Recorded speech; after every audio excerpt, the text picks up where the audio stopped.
iniciar con un tema muy interesante, además de importante. Se llama juzgar con perspectiva de género, por supuesto, en el ámbito laboral, ¿no? Vamos a ir paso a paso, esperando que este tema, que es tan amplio, podamos desarrollarlo de manera efectiva a través de este módulo. Para iniciar el estudio de este módulo, es muy importante derribar primeramente un mito que ha causado muchas injusticias en la historia del derecho mexicano, el mito de la venda de los ojos de la justicia. Todos hemos visto aquella figura en donde la justicia tiene una venda en los ojos, ¿no? Y esto habla acerca de que para evitar consideraciones particulares de los que son sometidos a la justicia, pues es mejor que esté vendada y así trate a todos por igual. Durante siglos esta teoría jurídica clásica nos vendió la idea romántica de que la justicia debía ser completamente ciega ante las condiciones particulares de los sujetos que se presentaban a juicio. Se afirmaba con orgullo formalista que la ley trataba a todos por igual, sin importar su origen, su clase, su género. Sin embargo, en el ámbito de las relaciones de trabajo, esa supuesta ceguera institucional no era sinónimo de imparcialidad. Lo que sí era el pretexto perfecto para invisibilizar, para perpetuar y para blindar la desigualdad estructural a la que se sometía a las mujeres y a los grupos vulnerables en el mercado laboral.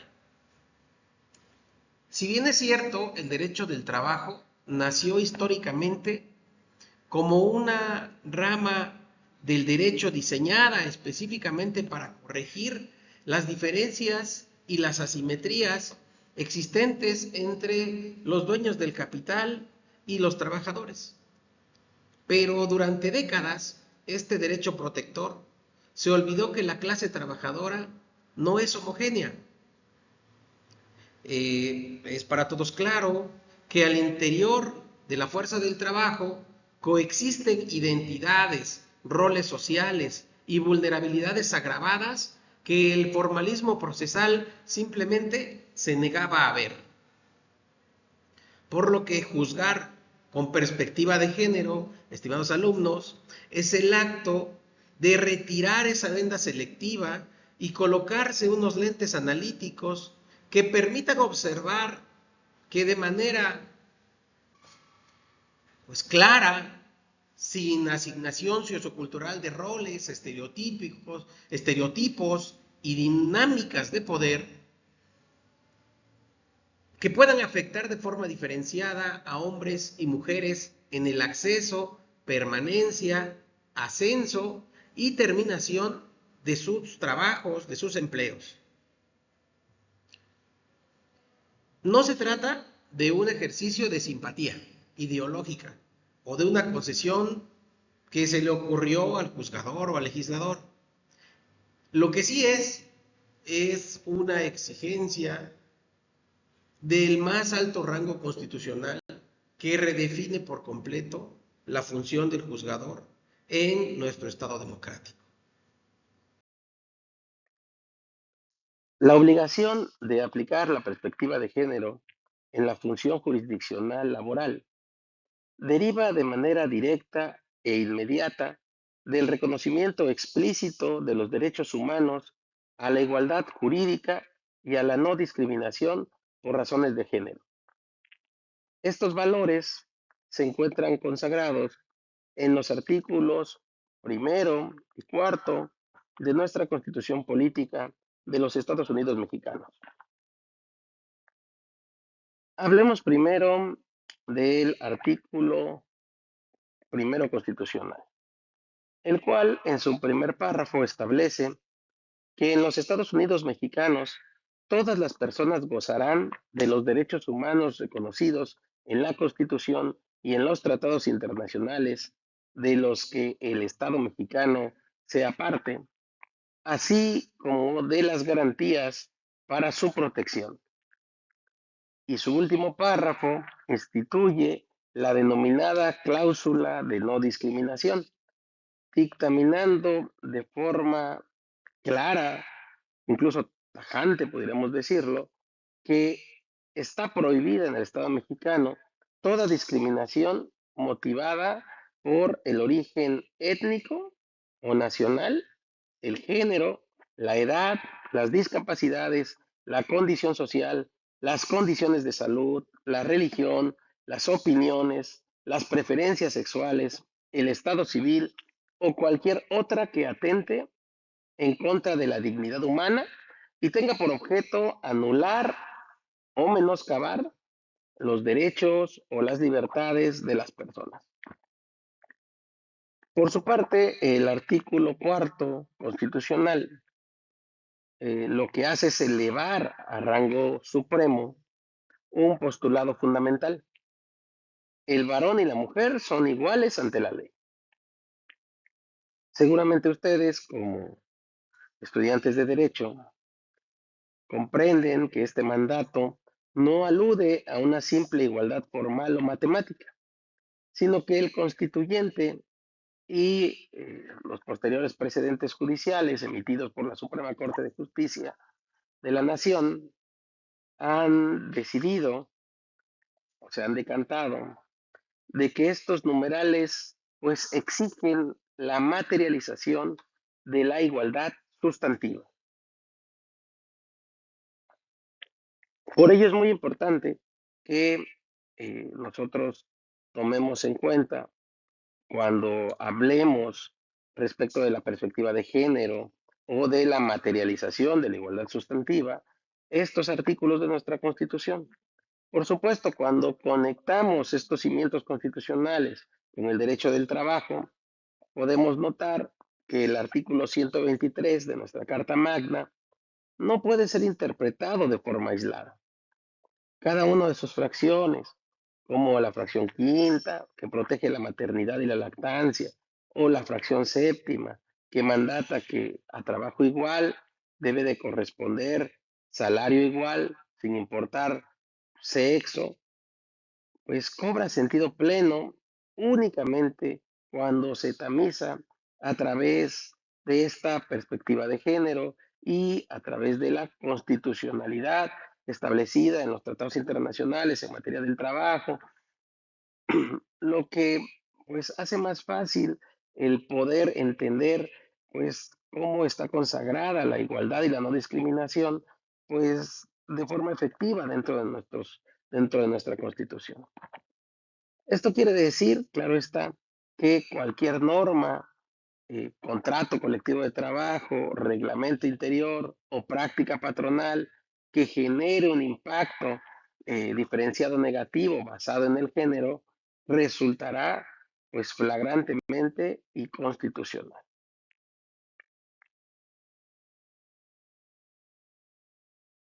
Definamos qué es igualdad sustantiva en el ámbito laboral. Bueno, es el acceso real, efectivo y verificable en los hechos a las mismas oportunidades de empleo, de remuneración justa, de prestaciones de seguridad social, de condiciones de trabajo seguras y de ascenso profesional. Todo esto logrado mediante la eliminación de los obstáculos fácticos, las prácticas institucionales sesgadas y los prejuicios socioculturales que impiden a un grupo determinado gozar de sus derechos humanos en un plano de equidad.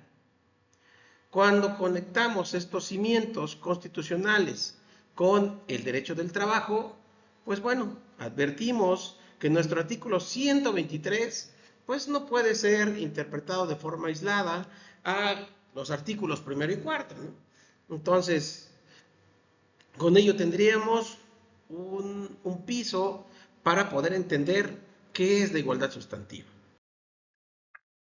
Una de las preguntas más recurrentes dentro del ámbito laboral eh, es la siguiente.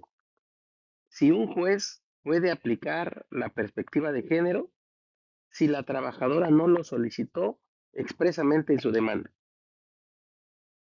La respuesta dogmática, por supuesto, es un sí rotundo, absoluto y categórico. La primera sala de la Suprema Corte de Justicia de la Nación ha establecido, a través de una sólida e ininterrumpida línea jurisprudencial, que la obligación de juzgar con perspectiva de género se actualiza de oficio. Otra pregunta: ¿qué implicaciones procesales tiene este calificativo técnico en nuestro nuevo modelo de justicia laboral? Bueno, pues significa que su aplicación es obligatoria para el juzgador, por el mero hecho de ejercer la potestad jurisdiccional del Estado, encontrándose, por supuesto, plenamente implícita en sus facultades de control de constitucionalidad y de convencionalidad. Es así que, analizando el impacto procesal de este mandato de oficio frente al viejo paradigma de las juntas de conciliación y arbitraje, que tenían, pues bueno, este paradigma rígido y que operaban bajo un principio de estricto derecho o de pasividad procesal totalmente mecánica, donde el tribunal se limitaba a fungir como un árbitro mudo de la litis contestada. Pues bueno, esto quería decir, o quiere decir, que si la parte actora cometió un error en el planteamiento de su demanda, o si su defensor del trabajador, omitía invocar un tratado internacional, la Junta dictaba un laudo formalista, convalidando la afectación bajo el argumento de que el tribunal no podía suplir las deficiencias ni alterar la litis, introduciendo elementos no debatidos.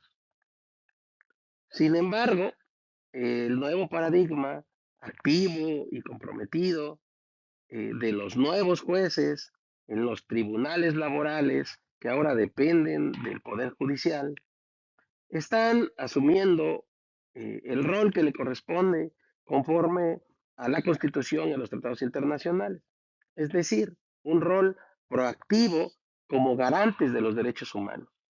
La obligación de actuar de oficio destruye la pasividad del juzgador.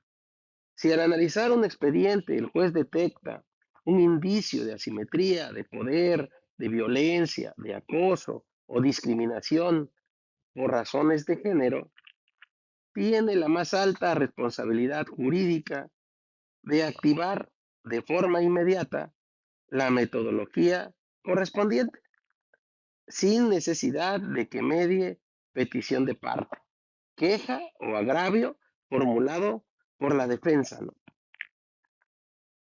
Desatender, ignorar o aplicar de forma descuidada esta metodología procesal obligatoria no constituye un simple error o una falla técnica ordinaria.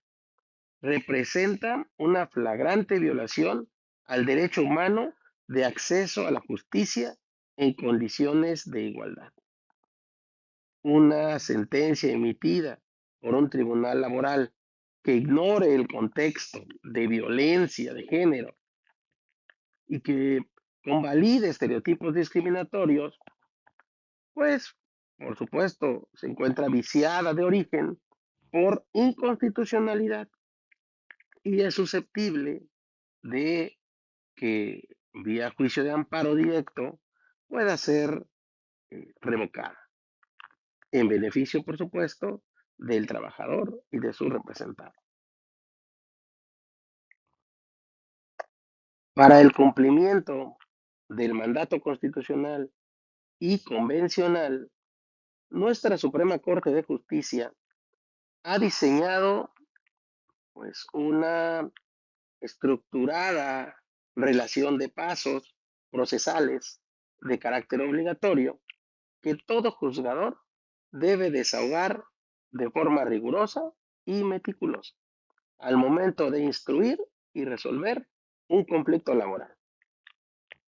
Vamos a ver, pues, un poco a fondo cada una de sus etapas. El punto de partida de esta metodología exige que el juzgador escudriñe los hechos narrados por las partes para detectar posibles situaciones de desequilibrio, de vulnerabilidad o asimetría de poder que operen como consecuencia directa del género de los sujetos en litigio, ya sea evidentemente eh, teniendo claro que el trabajador pues se encuentra en una natural desventaja. Y de existir esta vulnerabilidad o asimetría de poder como consecuencia del género de estos sujetos en litigio, pues tomará las medidas necesarias, ¿no? En el derecho del trabajo, la relación de subordinación es evidente que ya sitúa estructuralmente al patrón en una posición de superioridad frente al trabajador. Sin embargo, esa asimetría económica, pues se le suma pues, algunas otras, ¿no? Como pudiera ser la del género. Eh, por lo que se produce un fenómeno que doctrinalmente denominamos interseccionalidad de la vulnerabilidad.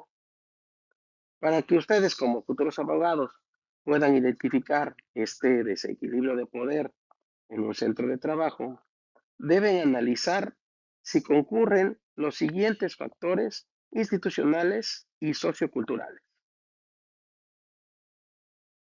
Para identificar un desequilibrio de poder en un centro de trabajo, debemos analizar si concurren los siguientes factores institucionales y socioculturales.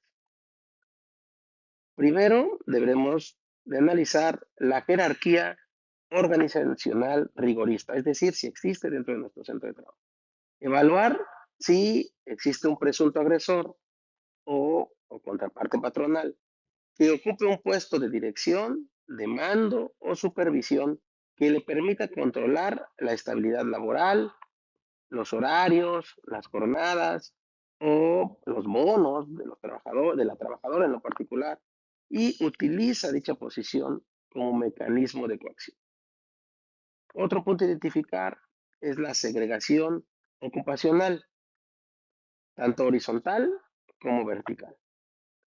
Verificaremos si el centro de trabajo reproduce estructuras donde las mujeres se encuentren confinadas de forma casi exclusiva a puestos de menor remuneración y jerarquía, que sería la segregación horizontal, o si enfrentan barreras invisibles que les impidan acceder a puestos directivos para la toma de decisiones de mayor importancia.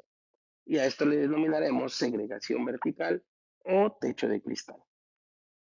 Otro punto que debemos analizar es la vulnerabilidad económica y social agravada. Aquí analizaremos si la trabajadora presenta condiciones que pues, profundicen el desequilibrio, tales como ser madre soltera, pertenecer a una comunidad indígena o encontrarse en una situación de pobreza extrema o carecer de redes de apoyo familiar o incluso laboral o sindical.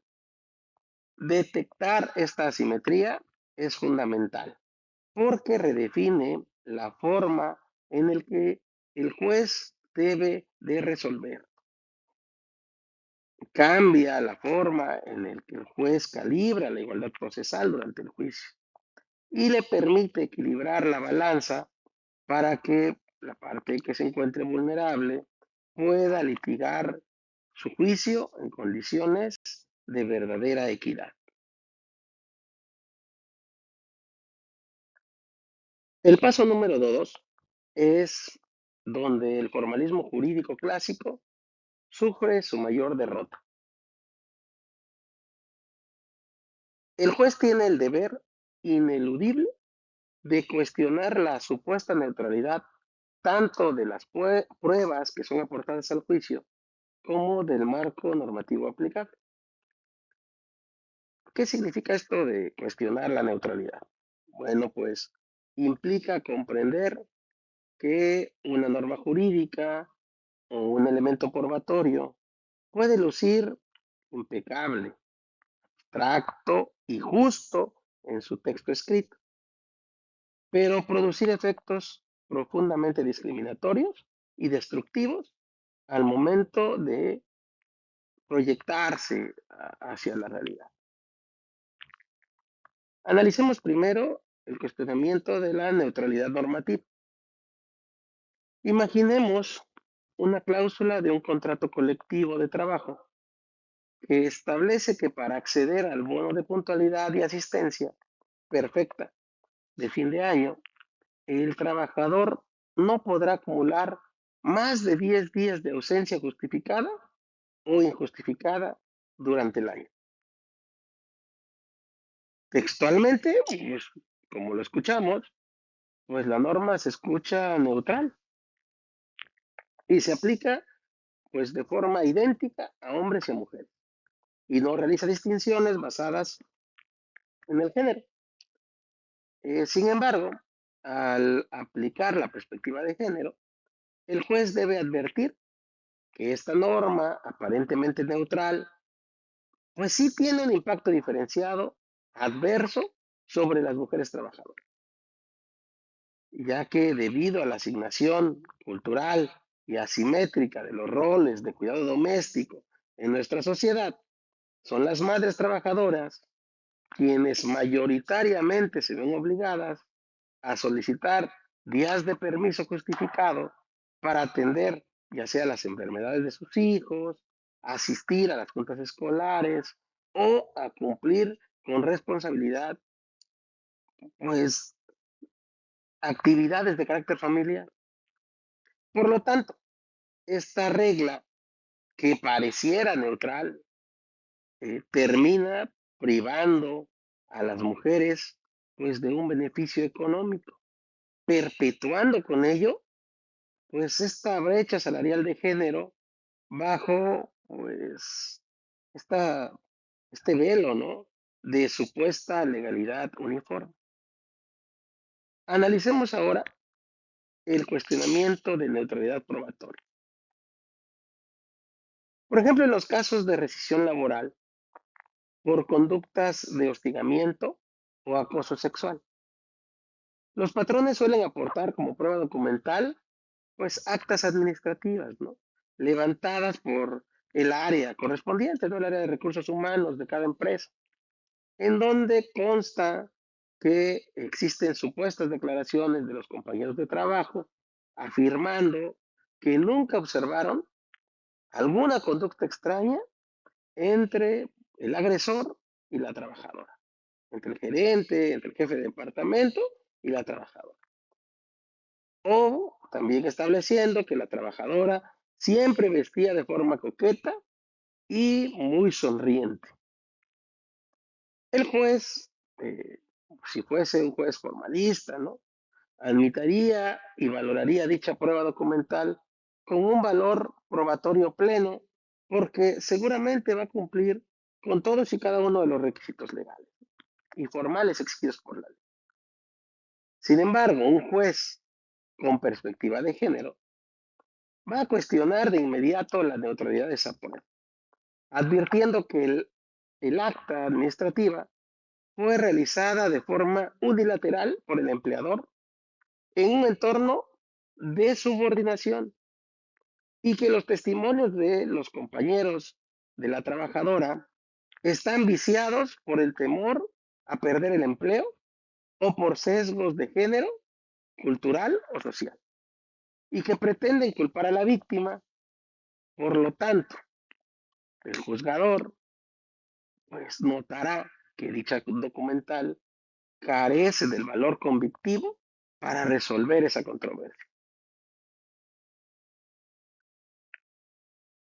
Como mencionábamos, en el derecho procesal tradicional, en el cual pues todavía se llevan algunos asuntos que quedaron pendientes hasta la implementación de la reforma, todavía existen las juntas de conciliación y arbitraje y en ellas rige el principio dispositivo bajo la máxima de que las pruebas corresponden a las partes. El juez no puede ir más allá de lo aportado. En nuestro sistema de justicia laboral nuevo, eh, tamizado por los derechos humanos, esta pasividad probatoria queda erradicada cuando nos encontramos ante un escenario de género. Este juzgar con perspectiva de género faculta y a la vez obliga al juzgador a recopilar de oficio las pruebas necesarias para visualizar el contexto real de violencia o de discriminación que impera dentro de la relación de trabajo. Y la pregunta sería, ¿por qué es indispensable esta facultad proactiva del tribunal? Teniendo como respuesta de que, pues, porque los actos de discriminación estructural, como el acoso sexual, el hostigamiento laboral y la violencia de género, por su propia naturaleza, no se realizan a la luz pública, ni dejan documentales evidentes. El acoso ocurre a puerta cerrada en la oficina del patrón, ¿no? O en la oficina del supervisor, o en la oficina del jefe de área. La discriminación salarial se oculta bajo contratos individuales confidenciales. Exigirle a la trabajadora despedida que aporte pruebas documentales, cien- eh, científicas, ¿no? O testimonios presenciales directos de esos agresores equivaldría a condenarla, ¿no? De antemano a una impunidad procesal. Por lo tanto, el juez laboral, en este sistema de justicia laboral que tenemos, debe de desplegar de oficio sus facultades probatorias, ordenando medidas tales como el desahogo obligatorio de periciales en psicología forense con especialización en género, ¿no? eh, en violencia de género, a fin de evaluar pues, el impacto psicológico y este síndrome que pudiese haber desarrollado respecto del maltrato sufrido, ¿no? Ahora, requerir también podría la empresa de forma coercitiva de que la empresa exhibiera las nóminas, ¿no? Los contratos individuales, los tabuladores de la totalidad de empleados y de empleadas de su centro de trabajo para hacer ese análisis comparativo entre los sueldos, las funciones reales de los trabajadores y notar si existen o no existen estas disparidades, ¿no? También podría ordenar inspecciones judiciales presenciales a cargo de personal adscrito al tribunal para constatar las condiciones físicas de las instalaciones y entrevistar, por supuesto, bajo entornos seguros de confidencialidad al personal de la planta, sin que exista esta asimetría donde el patrón pues obliga a sus trabajadores o simplemente por el hecho de ser patrón, pues los otros están obligados a convalidar lo dicho por él. También, pues esto sumaría a las actividades que tiene que desarrollar el juez, pues para lograr reconstruir el verdadero contexto y determinar si la acción patronal constituye, o lo que está impugnando el patrón constituye, pues, pues una especie de eslabón dentro de la cadena de violencia asimétrica en contra de las trabajadoras, ¿no? En contra de la trabajadora. Y para terminar con estos pasos, tenemos pues los fallos que deberán ser libres de cargas socioculturales. Esta es la etapa pues más determinante, ¿no? Porque es donde se materializa pues el fallo definitivo. El juez, por supuesto, tiene el deber de resolver los casos que le son presentados, prescindiendo de cualquier tipo de cargas estereotipadas, de prejuicios culturales o de roles de género preestablecidos que resulten en detrimento de mujeres u hombres. ¿Qué es el estereotipo de género en el ámbito laboral? Es una generalización preconcebida, simplificada y socialmente impuesta sobre los atributos, características, capacidades, conductas o roles que supuestamente deben poseer o desempeñar los hombres y las mujeres en función de su sexo biológico, operando como un mecanismo de exclusión cuando se utiliza para evaluar sus competencias pues tanto del trabajo, ¿no? Sus competencias profesionales. Algunos de estos estereotipos más nocivos que pues infectaban las resoluciones formalistas que hoy en día se encuentran prohibidas dentro de los nuevos tribunales laborales, pues están los siguientes, ¿no? Eh, la mujer es conflictiva, es histérica o hipersensible. Al decir esto, estamos descalificando las demandas de las trabajadoras que denuncian por acoso, por hostigamiento, los entornos laborales hostiles, argumentando que lo hacen porque exageran las conductas. Comprender que las mujeres que denuncian son mujeres valientes y que requieren de alto valor civil y que las conductas de acoso no solamente producen impacto en el desempeño laboral, sino un impacto profundo, psicológico, real, dentro de su propia persona. Otro de estos sesgos misóginos: el varón es el proveedor natural y la mujer tiene el salario como un ingreso complementario. ¿Qué busca este sesgo? Busca justificar la brecha salarial o la preferencia de promover a un varón a un puesto directivo bajo la falsa premisa sociocultural de que quien sostiene el hogar es el hombre y que la mujer solo trabaja por distracción o para gastos menores. Ya es tiempo de que se reconozca que el salario es una retribución al esfuerzo individual, independientemente si eres hombre o eres mujer. Y así ya lo establece nuestra Constitución y los tratados internacionales. Es un derecho autónomo y renunciable, mandatado a que a trabajo igual corresponda salario igual. Otro sesgo: las mujeres pierden productividad por las cargas familiares y la maternidad. Con este se busca pues negar contratos indefinidos a mujeres jóvenes, ¿no? A mujeres que puedan estar en edad reproductiva, u obligarlas, ¿no?, a firmar hojas de renuncia en blanco para despedirlas cuando el patrón lo considere necesario, ¿no? Aplicar las garantías de protección a la maternidad y la lactancia es un no negociable. ¿Por qué? Porque es un mandato que no solamente beneficia a las mujeres, sino beneficia a todos, beneficia a los hombres, beneficia a la familia en general y por tanto beneficia a la sociedad. Asumir esta protección es asumir una responsabilidad con toda nuestra sociedad. Por lo tanto, el juez deberá resolver evitando todos estos sesgos, haciendo sus razonamientos jurídicos solamente basados en pruebas objetivas, elementos científicos, análisis constitucionales y constitucional. Muy bien, pues ahora transitemos de lo teórico a pues la aplicación en los juzgados. Lo primero que vamos a analizar es la perspectiva de género y cómo actúa como un escudo protector y como, pues en esta analogía, ¿no?, un bisturí analítico en las tres áreas críticas que son las de más alta incidencia en los litigios de nuestro país.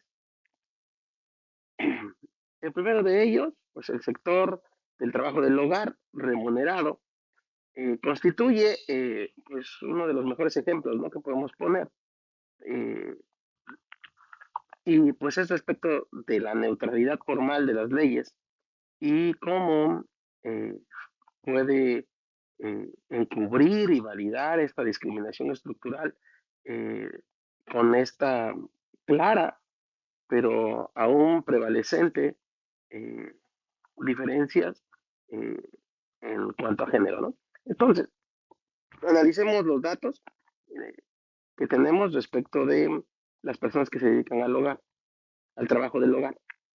Existen más de 2 millones de personas dedicadas a esta actividad productiva, de las cuales la mayoría de estas personas son o trabajan en un empleo informal, es decir, no está regulado, no tienen prestaciones, sino eh, prestan su servicio laboral subordinado de forma irregular. Y de ellas, pues son mujeres, en una proporción de 9 de cada 10. Este sector históricamente ha sido objeto de prácticas discriminatorias, podríamos llamarlas sistémicas, ¿no? El 96% de las trabajadoras del hogar carece de un contrato escrito y el 36% comenzó a laborar siendo menor de edad. Durante décadas, la ley del Seguro Social mantuvo a este grupo de trabajadoras bajo un régimen de incorporación voluntaria, excluyéndolas del régimen obligatorio aplicable al resto de los trabajadores asalariados del apartado A. Es decir, formalmente la ley no aludía al género de las trabajadoras y se limitaba a regular una rama de ocupación o de actividad ocupacional neutral.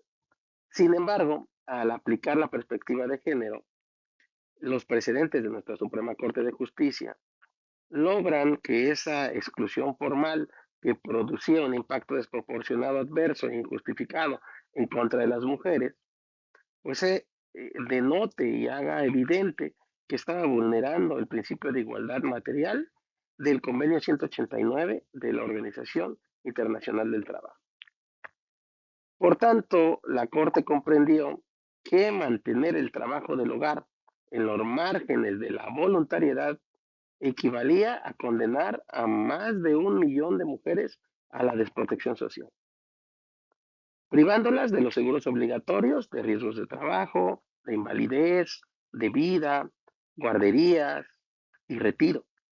Hoy, gracias a ese enfoque, la inscripción al Instituto Mexicano del Seguro Social de este sector de trabajadoras es obligatoria, sentando un precedente de cómo la justicia con perspectiva de género puede transformar las estructuras económicas, laborales de toda nuestra nación. Otro ejemplo es la aplicación de la tutela reforzada en maternidad, embarazo y lactancia. Ya sabemos que nuestra fracción quinta del artículo 123 consagra pues este catálogo de garantías protectoras de las madres embarazadas, de las trabajadoras embarazadas, digo, y en periodo de lactancia. ¿Y qué responsabilidad? Pues prácticamente de todos, ¿no? De patrones y de todos aquellos operadores jurídicos en lo particular y de forma muy especial de los juzgadores de salvaguardar con la máxima firmeza procesal. Ahora, es cosa de todos los días en el litigio diario que haya despidos por embarazo, ¿no? Y frecuentemente, pues, si no podría decir de que es su totalidad, siempre están disfrazados, ¿no? Por supuestas causales diversas, ¿no? Al embarazo.